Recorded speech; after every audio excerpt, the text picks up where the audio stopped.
जय माता दी। आज नवरात्रि का चौथा दिन है। इस दिन चौथी शक्ति माँ कुष्मांडा की आराधना की जाती है। आज हम आपके लिए माँ कुष्मांडा की कहानी लेकर आए हैं। पौराणिक कथाओं के अनुसार माता ने अपनी मंद मुस्कान से इस सृष्टि की रचना की थी। इसीलिए माता को सृष्टि की आदि शक्ति भी कहा जाता है। माता को अष्टभुजा देवी भी कहा जाता है, क्योंकि माता की 8 भुजाएं हैं। माता की 8 भुजाओं में कमंडल, धनुष बाण, शंख, चक्र, गदा, सिद्धियों व निधियों से युक्त माला और अमृत कलश विराजमान है। माँ कुष्मांडा ने अपनी मंद मंद मुस्कान की छटा बिखेरते हुए इस सृष्टि की रचना की थी। इसीलिए इनके इस स्वरूप को आदि शक्ति के रूप में पूजा जाता है। माता की मुस्कान से पूरा ब्रह्मांड ज्योतिर्मय हो उठा। इसके बाद माता ने सूर्य, तारे, ग्रह और सभी आकाश गंगाओं का निर्माण किया। माता को पृथ्वी की जननी कहा जाता है। सूर्य मंडल के पास एक लोक में माँ कुष्मांडा निवास करती है। आइए माँ कुष्मांडा का जन्म किस लिए हुआ उसके बारे में जानते हैं। पौराणिक कथाओं के अनुसार माँ कुष्मांडा का जन्म दैत्यों का संहार करने के लिए हुआ था। कुष्मांडा का मतलब होता है कुम्हड़ा।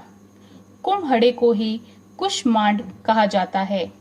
इसीलिए माँ दुर्गा के चौथे स्वरूप का नाम कुष्मांडा रखा गया। माँ कुष्मांडा का वाहन जो है वो सिंह है। जो भक्त नवरात्रि के चौथे दिन माँ कुष्मांडा की विधिवत तरीके से पूजा करता है, उसे बल, यश, आयु और स्वास्थ्य की प्राप्ति होती है। माँ कुष्मांडा को लगाए गए भोग को प्रसन्नता पूर्वक स्वीकार करती है। यह भी कहा जाता है कि माँ कुष्मांडा को मालपुए भोग में बहुत ही प्रिय है। इसीलिए नवरात्रि के चौथे दिन माँ कुष्मांडा को मालपुए का भोग लगाया जाता है। माँ कुष्मांडा की शक्तियों से ही महासरस्वती, महाकाली और महालक्ष्मी की उत्पत्ति हुई थी। आदि शक्ति माँ कुष्मांडा बेहद ही कोमल हृदय वाली है। वे अपने भक्तों द्वारा भक्ति से बहुत प्रसन्न हो जाती है। माता की पूजा से रोग, शोक सब दूर हो जाते हैं। आइए इसे लेकर एक और कथा प्रचलित है, उसके बारे में भी जानते हैं।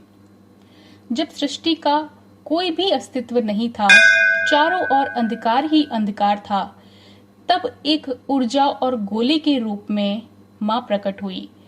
इस गोले से बेहद तेज प्रकाश उत्पन्न हुआ और देखते ही देखते ये नारी के रूप में परिवर्तित हो गया। माता ने सबसे पहले 3 देवियों महाकाली, महालक्ष्मी और महासरस्वती को उत्पन्न किया। महाकाली के शरीर से एक नर और एक नारी उत्पन्न हुए। नर के 5 सिर और 10 हाथ थे। उनका नाम शिव रखा गया। और नारी 1 सिर और 4 हाथ थे। उनका नाम सरस्वती रखा गया। महालक्ष्मी के शरीर से एक नर और नारी का जन्म हुआ। नर के 4 हाथ और 4 सिर थे। उनका नाम ब्रह्मा रखा गया और नारी का नाम लक्ष्मी रखा गया। फिर महासरस्वती के शरीर से एक नर और एक नारी का जन्म हुआ।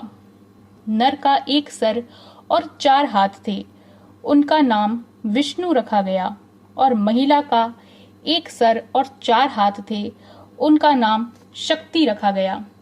इसके बाद माता ने ही शिव को पत्नी के रूप में शक्ति भगवान विष्णु को पत्नी के रूप में लक्ष्मी तथा ब्रह्मा को पत्नी के रूप में सरस्वती प्रदान की थी। ब्रह्मा जी को सृष्टि की रचना, विष्णु जी को सृष्टि का पालन और शिव जी को संहार करने का जिम्मा सौंपा। इस तरह मां कुष्मांडा ने संपूर्ण ब्रह्मांड की रचना की। इसीलिए संपूर्ण ब्रह्मांड की रचना करने की शक्ति रखने वाली माता को कुष्मांडा कहा जाता है। जय माता दी।